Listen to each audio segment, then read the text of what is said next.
ইদানিং extra marital অ্যাফেয়ার্সের কথা উঠলেই সবাই আঙুল তোলে পুরুষটার দিকে। কিন্তু সম্পর্ক তো মানুষ একা করে না। যে নারী কনসাস হয়ে জেনে বুঝে একজন ম্যারিড লোকের সাথে সম্পর্ক গড়ে, তার দায় তার অপরাধও সমানভাবে বড়। কিন্তু আশ্চর্যজনক ব্যাপার হলো, এই সত্যটা আমরা খুব সহজে ওভারলুক করে যাই। একজন বিবাহিত পুরুষ যদি একজন নারীর সাথে অবৈধ সম্পর্কে যায়, সে ভুল করছে, সেটা অস্বীকার করার কোনো উপায় নেই। কিন্তু সেই নারী যখন সে জানে মানুষটি তার পরিবার, স্ত্রী, সন্তান নিয়ে একটি জীবন তৈরি করেছে, তবুও যদি সে স্নিকি টেক্সট, সিক্রেট মিট আপস, ইমোশনাল ইন্টিমেসিকে অ্যাকসেপ্ট করে, তবে সেও তো এই ধ্বংসের সমান অংশীদার, তাই না? এখন পার্ট বাই পার্ট ভেঙে বললে কিভাবে সে একটি পরিবার ভাঙে। যখন একজন স্ত্রী হঠাৎ দেখেন তার স্বামী ইমোশনালি অ্যাবসেন্ট, তখন তিনি ভেঙে পড়েন। তিনি তো বিশ্বাস করেছিলেন। সেই অটল বিশ্বাসে যখন ধস নামে, তখন তার পুরো দুনিয়াটা কেঁপে ওঠে। না পারছেন এক কথায় ভালোবাসার মানুষকে ডিভোর্স দিতে, বাচ্চার কথা মাথায় ঘুরে ওদের ভবিষ্যৎ নিয়েও নানা চিন্তা আসতে থাকে। আবার মানতেও পারছেন না কিভাবে সম্ভব হলো এমন। আমি তো সংসারে ফুল এফোর্টটা দিয়েছিলাম, আমি তো ছাড়া আর কাউকে ভাবতে পারিনি কোনোদিন। এসব চিন্তা ভাবনা তার জগৎটাকে পুরো এলোমেলো করে দেয়। একটি সন্তানের বাবার প্রতি বিশ্বাস ও শ্রদ্ধার জায়গাটা নড়ে যায়। আমরা হয়তো ভাবি ছোট বাচ্চা, ওরা কি আর বোঝে? কিন্তু ওদের ইমোশনাল ওয়ার্ল্ডে যে ভয়াবহ ক্ষতি তৈরি হয় তা অপূরণীয়। সব থেকে নির্ভরযোগ্য জায়গা, সেই জায়গাটা থেকে যখন ধাক্কাটা আসে, অপরিণত বয়সে সেটা নেবার মতো মানসিক শক্তি তাদের থাকে না। আইডেন্টিটি ক্রাইসিসও শুরু হতে পারে।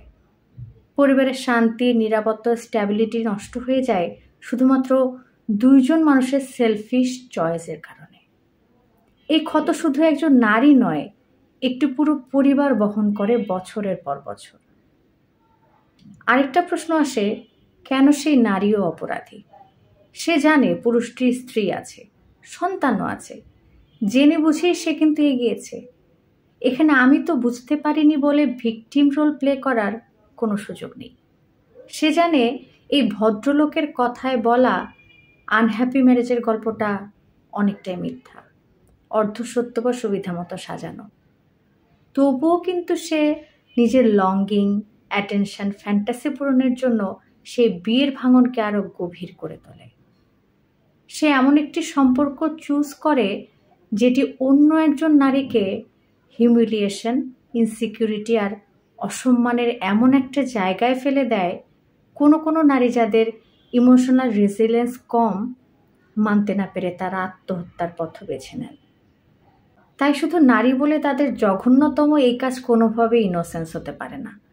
এটা সেলফ সেন্টার্ডনেস, এটা ইমোশনাল এক্সপ্লয়টেশন, এটা বিট্রিয়াল। পরিবারটির দিকে, স্ত্রীটির দিকে এবং নিজের দিকেও, যেটা সমাজ ভুলে যায়। নারীর কান্নার কাছে, অসহায়ত্ব প্রকাশের কাছে সবাই প্রপার জাস্টিস ভুলে গিয়ে বসে থাকে। আমরা সবসময় বলি পুরুষটাই খারাপ, কিন্তু সত্যিকারের কারেজ হলো এটা স্বীকার করা যে একজন এক্সট্রা ম্যারিটাল লেডিও ঠিক ততটাই রেসপন্সিবল, ততটাই অ্যাকাউন্টেবল, ততটাই হার্মফুল এই সমাজের জন্য। শেষে বলবো, ভালোবাসার ভিত্তি কারো কান্নার উপর দাঁড়িয়ে তৈরি করা যায় না। কারো ঘর ভেঙে পাওয়া সুখ একদিন নিজের ঘর ভাঙার কারণ হয়। এটাই কার্মা, এটাই লাইফ সাইকেল। নিজের প্রয়োজন, লোনলিনেস বা ফ্যান্টাসির জন্য অন্য কারো জীবনে ঝড় তোলা কখনোই মাই লাইফ মাই চয়েসেস নয়, বরং এটা ডিস্ট্রাকশন। তাই নিষিদ্ধ এই ধ্বংসলীলা ঠেকাতে দুই পক্ষকেই, অর্থাৎ পুরুষ আর নারী, নিজ নিজ চয়েসেসের জন্য সমানভাবে দায়ভার নিতে হবে। আপনারা দুজন মিলে সাময়িক ভালো লাগাকে প্রাধান্য দিয়ে একজন মানুষের বিশ্বাস করবার ক্ষমতা নষ্ট করেছেন। একটা শিশুর শ্রদ্ধার, আস্থার সবচেয়ে বড় জায়গাটা নষ্ট করেছেন।